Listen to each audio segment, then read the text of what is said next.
Mesdames et messieurs, bonjour. Bienvenue à bord du JT d'Anews Workwell, le média des nouveaux modes et lieux de travail. Dans ce JT, nous découvrirons le plus grand gratte-ciel 100% électrique de Manhattan, le nouveau siège social de BNP Paribas Real Estate, une plateforme qui permet de concevoir et de réaliser l'aménagement des espaces de bureaux de manière ultra flexible et circulaire. Et nous terminerons avec le tout premier aéroport pop-up pour drones et voitures volantes. Pour commencer, je vous emmène découvrir la plus grande tour de bureaux entièrement électrique que l'agence Foster & Partners est en train de concevoir pour JP Morgan Chase à Manhattan. Le gratte-ciel, futur siège mondial de la société financière au 270 Park Avenue, sera la plus grande tour entièrement électrique de New York, avec des émissions nettes nulles en exploitation selon Foster & Partners. L'immeuble sera alimenté à 100% par de l'énergie renouvelable provenant d'une centrale hydroélectrique de l'État de New York. Avec 60 étages, le nouveau gratte-ciel atteindra 423 mètres de haut. Les premiers plans dévoilés montrent une série d'immeubles étroits de différentes hauteurs, pressés les uns contre les autres, tel un jeu de cartes.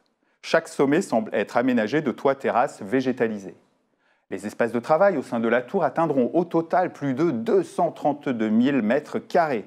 Ce seront des espaces flexibles et collaboratifs qui peuvent facilement s'adapter à l'avenir du travail, a déclaré le studio d'architecture, notant également que le bâtiment proposera 25% de volume d'espace en plus par personne que l'immeuble qu'il remplace.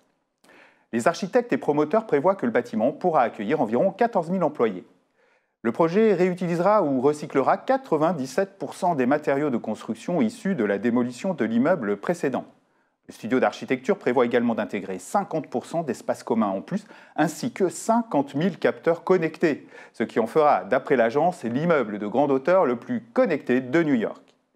À noter que le nouveau gratte-ciel offrira 30% de lumière du jour en plus que l'immeuble de bureau typique et qu'il utilisera un éclairage circadien pour minimiser les effets de la lumière électrique et favoriser un environnement intérieur plus sain. Un exemple XXL de ce à quoi vont désormais ressembler les projets immobiliers. Retour en France, à Boulogne-Billancourt, pour découvrir le nouveau siège social du groupe BNP Paribas Real Estate, où les équipes s'installent depuis le 21 mars dernier. C'est l'ancien atelier Renault construit par Claude Vasconi et dont la structure a été préservée qui sert d'écrin à ce nouvel ensemble totalement restructuré par Dominique Perrault. Seul vestige de l'immense site industriel Renault de l'île Seguin, l'atelier, rebaptisé Métal 57, développe aujourd'hui 38 000 m² grâce à l'adjonction d'un nouveau bâtiment en R+7. Et il faut bien reconnaître que l'endroit, destiné à recevoir en plus des salariés de nombreux visiteurs, clients et prospects, illustre parfaitement bon nombre de sujets de préoccupation du moment et d'innovation, aussi bien du côté des usages que de l'architecture. Il y est d'abord question de mixité des usages déclinés sur tous les tons. Cela passe notamment par un espace de 5 000 m² dédié à de multiples services, la restauration bien sûr avec plusieurs enseignes, mais aussi une salle de sport, un auditorium vitré de 285 places modulables en lieu de réception, un business center ou encore des espaces de formation et de créativité. Et surtout, l'endroit est largement ouvert sur la ville. Ainsi, les espaces de restauration installés au bord d'une rue intérieure connectée aux grands axes du quartier seront ouverts et accessibles au-delà des heures de bureau classiques.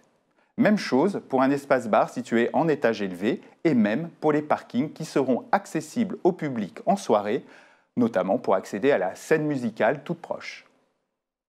Quant aux espaces de bureau plus classiques, ils sont conçus comme des boîtes posées dans l'enveloppe du bâtiment, permettant de multiplier les configurations. Autre tendance lourde, le bâtiment associe performance environnementale et préservation de la biodiversité.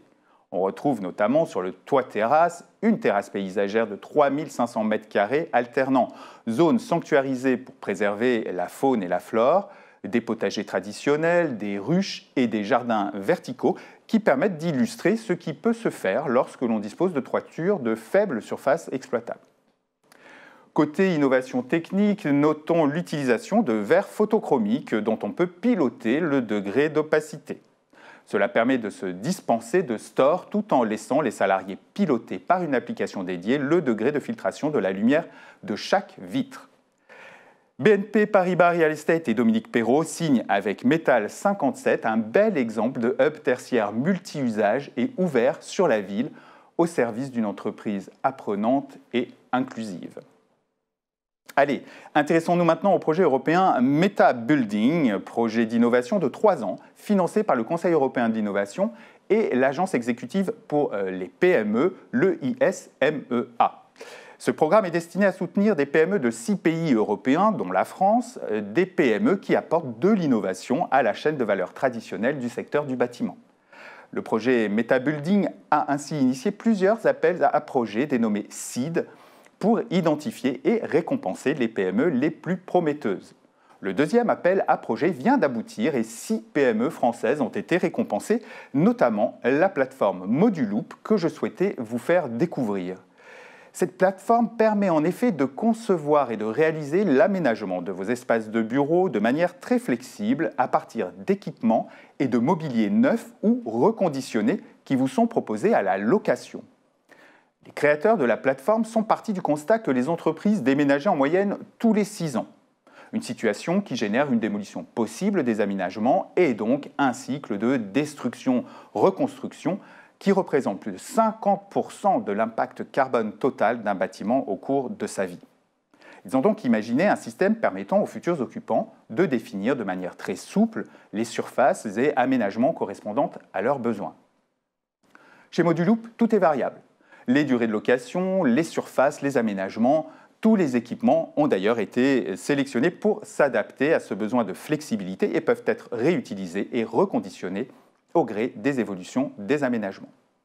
Les équipements ne servant plus sont quant à eux reconditionnés et remis dans la boucle au sein de la plateforme Moduloop pour être réutilisés sur d'autres projets. Une initiative intéressante qui répond à la fois aux besoins de flexibilité accrue des utilisateurs et aux impératifs de décarbonation de l'empreinte immobilière. Félicitations aux équipes de Moduloop pour cette innovation et la distinction méritée. Pour finir, je vous propose de prendre un peu de hauteur. Direction Coventry, au Royaume-Uni, pour découvrir le premier aéroport urbain au monde conçu pour les drones et les voitures volantes. La société aéronautique et aérospatiale Urban Airport vient en effet d'inaugurer Air One, un aéroport de quelques 1600 mètres carrés conçu pour être le premier aéroport urbain pop-up au monde, accueillant des drones et de futures voitures volantes électriques. Urban Airport imagine en faire également un hub de recharge pour les futurs avions électriques à décollage et atterrissage verticaux. Si le décollage du premier drone cargo a eu lieu le 25 avril dernier, les voitures volantes transportant des passagers ne sont pas prévues quant à elles avant 2025. Avec cette nouvelle infrastructure, Urban Airport souhaite créer un écosystème zéro émission autour de la mobilité aérienne urbaine. L'aéroport est ainsi alimenté par des piles à hydrogène qui alimenteront également les bornes de recharge rapide des véhicules électriques de transport terrestre pour proposer un trajet sans émission de bout en bout. Les véhicules décolleront d'une rampe de lancement de 14 mètres de large située au milieu d'un bâtiment préfabriqué en forme de dôme. Lorsqu'une voiture volante ou un drone atterrit sur la plateforme d'atterrissage, le véhicule descend à l'intérieur du hangar où il peut être rechargé pour son prochain vol. L'aéroport, également dénommé Skyport ou Vertiport, accueille également un salon passager, une zone de contrôle de sécurité, des restaurants, des magasins et une zone réservée aux drones. Une zone distincte, estampillée défense et logistique, abritera les opérations de secours en cas de catastrophe. Le tout sur une emprise au sol 60% inférieure à celle d'un héliport traditionnel. Urban Airport ne compte pas s'arrêter en si bon vol puisqu'elle prévoit d'ouvrir 200 aéroports supplémentaires dans des villes du monde entier au cours des 5 prochaines années. Voilà, c'est sur ces considérations planantes que nous terminons ce JT. Je vous donne rendez-vous dans 15 jours pour une nouvelle bouffée d'inspiration. D'ici là, portez-vous bien, à bientôt.